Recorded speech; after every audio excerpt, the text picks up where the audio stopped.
Scott Rasmussen, the president of Rasmussen Reports, been an independent pollster for more than a decade. I read Rasmussen Reports every day for one simple reason. They seem to get it right more than most and practically anybody else at all. Anyway, Scott, welcome to the show. Thanks for joining us. My pleasure. It's good to be here. Well, let's talk a little bit about your latest this morning, the daily presidential tracking poll. Now, you all at Rasmussen do something that is a little different than most of the other pollsters. You look at the strongly support versus the strongly disapprove polls for President Obama, and you did, I guess, for George Bush and a lot of others before that. Where is this going for President Obama? This healthcare debate is very hot right now. Americans are frustrated. They're angry. Where is this? Well, right now, 30% of Americans strongly approve of the way the president's handling his job. 38% strongly disapprove. That number has been negative. The gap has been negative for the president since really the 1st of July. And what this tells us is the people who are passionate about these things, the people who are out talking to their neighbors about the issues, are growing more and more dissatisfied. It's been a leading indicator of the overall approval trends, and right now, just 48% even somewhat approve of the job President Obama is doing. Where it goes from here, in the long term, it depends on how the economy behaves. But in the short term, this health care debate is driving everything. Well, let's talk about that a little bit. Now, it seems to me that one of the things we're seeing, and when we've talked about this yesterday and again today on the show, is that there are a lot of people who are not normally politically active, who may not even identify themselves by party. These people, I guess we used to call them the Reagan Democrats. Now maybe we just call them the independents. Where are the independents going? And do you see a lot more activity among them on this health care thing and in the town halls? Where they're going is very easy to answer. They're going away from the president's position. We see that in all the health care polling. Right now, support overall for the congressional health care plans has fallen to a new low, just 42% favor the idea. But what's even more stunning is the intensity factor. 26% of Americans say they strongly favor the congressional plans, but 44% are strongly opposed, and these include primarily Republicans and unaffiliated voters. Democrats, as this debate has gone on, have become more and more supportive of their party's plan.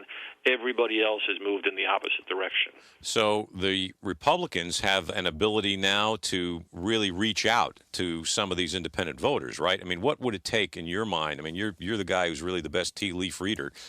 What would it take in your judgment for the Republicans to get out and turn this momentum against Obama on health care into something that might really convert into votes next year for them in the independent category?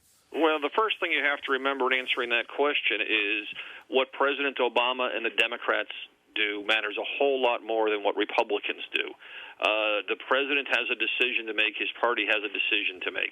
They have the votes in Congress. They can push through whatever they would like to see done. If they go with their base, their Democratic supporters, and push through something like the current plans, there is a potential for a huge backlash. On the other hand, if they scale way back, the Democrats will face problems within their base, but they might be able to reclaim a lot of this centrist ground. So the first decision is the Democrats. They do control the agenda at this point in time. Right now, Republicans are doing very well simply because they're not in the Democratic Party and they have little say over it. Is the vehemence of the people at the town hall meetings, though, tells me that there's something out there that's maybe a little deeper than you'd normally see. Is this comparable in your judgment? And again, you've been in this business a long time. I'm not a professional pollster or a professional poll reader or analyst. You know, I know what I read, and I look to your poll every day. Is this comparable, say, to the 2007 immigration debate, where we saw the same sort of thing, the Capitol flooded with emails and phone calls? Is this the same sort of a political momentum, significant issue? There's some similarities in terms of a gap between what the discussion is like in Washington and the debate around the country. The debate in Washington is focused almost exclusively on insuring the uninsured.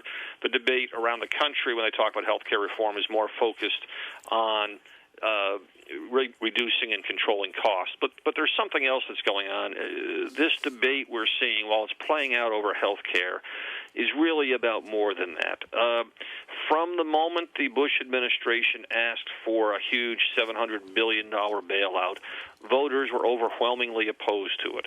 They were opposed to the bailout for the banks and for the car companies. They were opposed when the Obama team continued those bailouts. They were opposed overwhelmingly to the takeover of General Motors and Chrysler.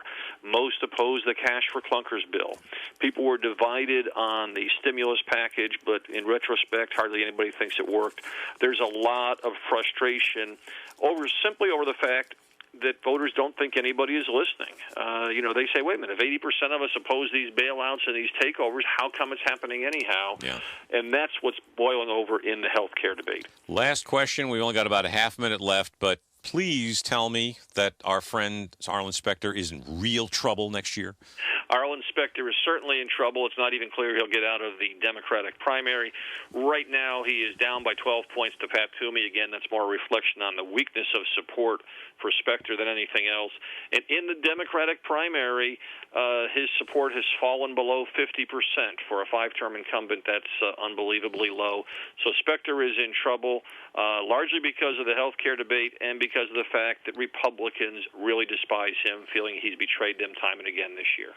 Scott Rasmussen, music to my ears. President of Rasmussen Reports, thanks very much for joining us. Jed Babin for Fred Thompson.